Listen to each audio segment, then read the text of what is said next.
Invasion of the Body Snatchers is a remake of Don Siegel's 1956 sci-fi classic that focuses on a group of friends in San Francisco who slowly but surely begin to realize that mankind is being replaced by emotionless clones. Starring Donald Sutherland, Brooke Adams, Jeff Goldblum, and Veronica Cartwright, Invasion of the Body Snatchers is a skillfully crafted paranoid thriller indicative of the times during which it was made that is regularly cited as one of the best remakes in history. How do you know my name?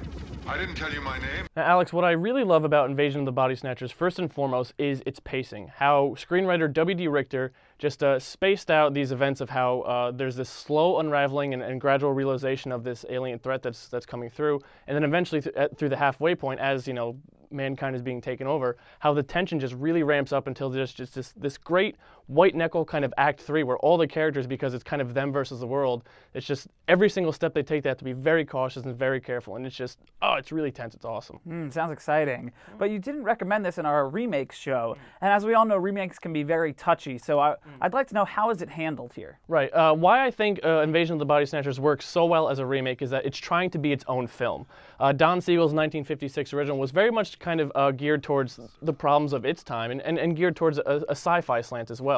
Invasion of the Body Snatchers kind of has those sci-fi elements as sort of peripheral, kind of in the background, and also is geared more towards kind of the horror genre. I think especially emphasized by the great cinematography of Michael Chapman, which is dark and gritty. Not dark as in you really can't see, but dark as in it only accents and emphasizes what you need to see. And Michael Chapman, for those of you who may not be familiar, also shot the great Taxi Driver and Raging Bull, among many other great films. Right, with so many other great films that it stands up against, both in the people that worked on it and the time it came out. How does it transcend its genre and stack up against those? I think despite, or maybe even because Invasion of the Body Snatchers is a genre film, it's really able to comment on the time in which it came out, just like a lot of the landmark 1970 films that came out around it. I think what it does really well is that it takes this overall theme of what was going on in the 70s, just this idea of social upheaval and distrust of authority figures, and a small group rebelling for what they know is right and what they know is true. And it takes that and really just uses that as a great kind of timepiece, not in the sense of that it's dated, but in the sense of here's what was going on at this time in the 1970s. So I think that's what makes it really great, is that it's not just a genre film, but it's also kind of a historical film in a way.